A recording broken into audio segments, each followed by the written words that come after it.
Hello again, everyone. Mark Hackle, Macomb County Executive, John Paul Rea, our Deputy Executive, giving you an update on what's going on with COVID and some of the other issues that are happening here in Macomb County. Again, we have flattened the curve. We're not, I don't think anybody's contesting that anymore.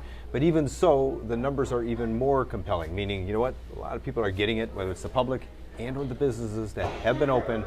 They've been part of the solution. So if you really look at this, I guess if you will, this particular diagram that we have up here, what we're tracking, I got to tell you, the numbers look really, really good. So, Mark, on all the key risk indicators, we have been on a 4-week trend of positive numbers. We're looking at not only being in the low 40s as far as our cases per million population, and our 7-day average as far as test positive has been in the 5s now for a number of weeks. These are great trends. The response that we've had with our health department, working with not only the municipal leaders and also our emergency management personnel at the local level too, these efforts that we've been putting in play working with the public health officials have led to positive trends throughout the community. And interesting enough, and we've been opening up other sectors of the economy. You know, it's like, the question about gyms. Gyms opened up, they'll follow recommendations, CDC guidelines to keep them, their employees, and the customers safe. So, the question always is, well, what took it to be this long for them to open? Why couldn't you have done the same thing a month, 2 months ago? Again, don't have the answers. But with that being said, most importantly, we know businesses want to be part of the solution, and so does the public. They're engaged. The numbers show that, and our health department has done an incredible job of working with various communities, as well as obviously what's going on with our businesses, and even more concerning is what's going on with our schools. Mark, they've been very involved. 2 weeks in now with being returned to learn with the majority of our school districts in the community, a lot of hybrids are giving individuals the opportunity for bringing children back into the classroom.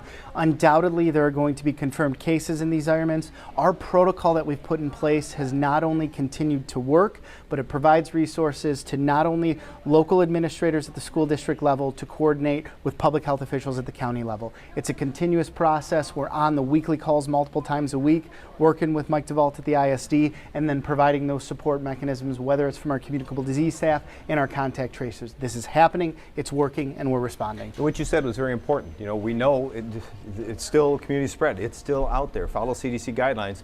And for anyone to think, if there's going to be a gym that opens up and there's not going to be any one case that's going to occur as a result of that, that's just not true. And the question is, where did it really come from and the extent of that particular case? So in other words, is the person being hospitalized? Is there a death resulting of it? We're not hearing that. That's all we keep hearing is there's another case that's getting recorded or reported. But even with the schools, it's almost like, you're unfortunately for the superintendents, teachers, and the district, there's that that gotcha moment. They're waiting for that 1 or 2 cases, which is unfortunate. But the reality is, there are going to be issues, and we're going to try to figure out how do we work alongside the schools to resolve those issues and make a determination. If it is something that we are very concerned about, we'll work with them to figure out, do we need to shut something down? Do we need to move in a different direction? Do we need to hold off longer? So we are working as a health department along with the schools as well as every business here. And yes, there are still cases. There are still people going to get it. We still have some test positives.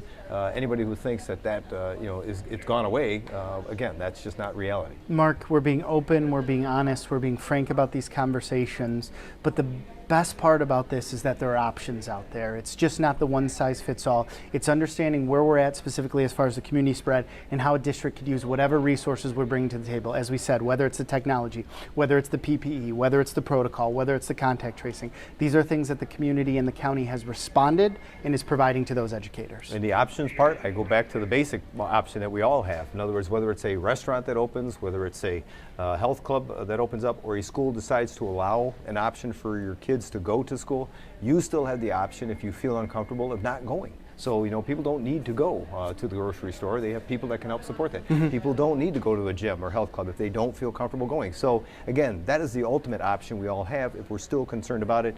But we realize, we have to coexist with this happening, businesses opening, and yet our involvement as a county, specifically with our health department, engaging as well as planning department. So, again, the numbers look great. You hate to see anybody catch it. We know it's out there, but as far as the flattening of the curve, we have done that. And we're very fortunate to have the support we have, with not only our legislative body, but in particular the people in-house from our health department, planning and emergency management that have done a great job of working through this process. Mark, the system's working here in the county. Whatever challenge has arisen, we've been able to triage it from the Emergency Operations Center, getting the input from the public health officials, figuring out how each county department can play a role, and ultimately how that decision-making process, which involves the Board of Commissioners and that open dialogue, continues to move the county forward. Right, and credit to the schools for working with us on this. So that being said, I did get to go to a couple, which was very actually kind of welcoming opportunity. State of the Township addresses. One was in Chesterfield, and the other one most recently was over in Shelby Township.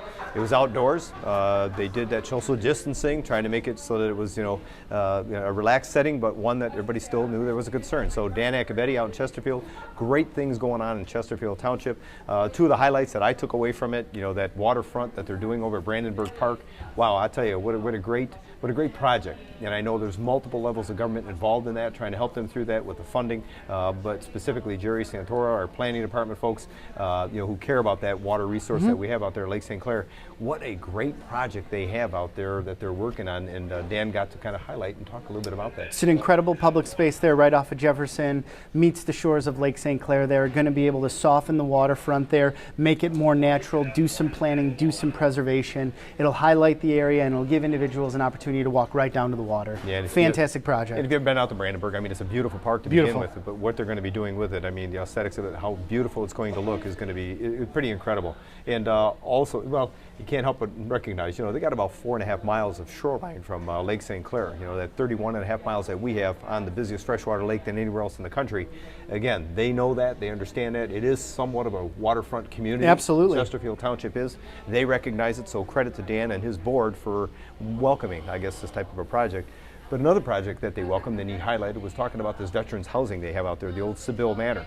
Wow, what an incredible project. And again, we're thankful that the state took the lead on this back when Governor Snyder was here and trying to figure out, what do we do with this opportunity to locate a facility such as this. They chose Macomb County, they chose Chesterfield and that site, and Dan couldn't be more proud of that facility and how it's kind of evolving. And we're excited about it, for many reasons, but again, the main reason is, we support those who support us, and it gives us an opportunity to take care of our veterans in a facility such as this, which is unique, almost one of a kind, if you will, in the state of Michigan, even though I know there's going to be two. This will be still one of a kind. Mark, as far as this asset being on the east side, being placed here in Macomb County in Chesterfield Township, the support that we're getting from the state, the ability to support the veterans community, the 47,000 veterans that we have in Macomb County alone, and the massive impact across state, this is a invaluable resource that we're going to have our community for many, many generations to come. And as you've highlighted time and time again, protect those that protect us. And again, I go back to what we do for the veterans here. We have a website for that, and it's Laura Rios and her organization. They do a great job of providing that support. We have a veterans millage here in Macomb County, and so if you want to get connected, please go to that website. Laura Rios and her team are standing by to take your call if you're a veteran, or if you know somebody who's a veteran, to help them get connected. So we have that ability to do so, or if nothing else, go to macombgov.org and you'll be able to get connected through that as well. So again, credit to Dan, the incredible things that are going on in the township. Now I'm going to just kind of shift, if I can, to what we just got through hearing in Chesterfield, or Shelby Township as well.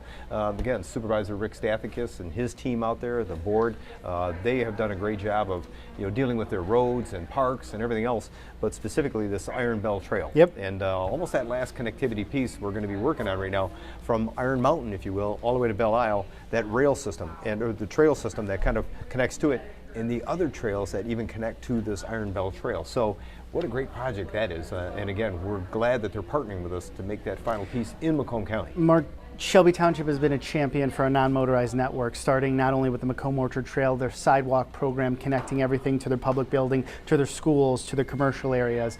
The commitment that Supervisor Stathakis and the entire board there has been able to do to prioritize this network, work with our Department of Roads, bring in the resources from the Department of Natural Resources. We are incredibly close to being finalized on our connection, not only throughout Shelby Township, but also working with our partners over in Oakland County as we make that connection go down through Yates Cider Mill over there and back through Gene Shepherd Park. It is going to be a phenomenal non-motorized connection, and it's going to be a beautiful experience that not many other places around the state have. And we're one of the only counties that is going to be fully connected to, I guess, if you will, be a part of that system when they connect throughout the entire state. So we're proud of that. And again, we've got some great trail systems throughout the entire county. So mention you too because we just happened to be at their State of the Counties. It was great to be with them, having a conversation, but interesting enough, all throughout, I guess our history here in this new form of government, but more specifically during this COVID crisis, we have been very connected with the communities that make up Macomb County, and we can't thank the leadership, from each one of those government entities in working with us through this particular crisis. And we're going to continue to do that on your behalf as a resident here in Macomb County, and we're going to continue not only support you as a resident, but even the businesses here. And again, anyone who needs information or pass along information, go to macombgov.org and we'll get you that information. In the meantime, on behalf of JP, myself, and the rest of us here in the county, we want to continue to remind you to stay safe.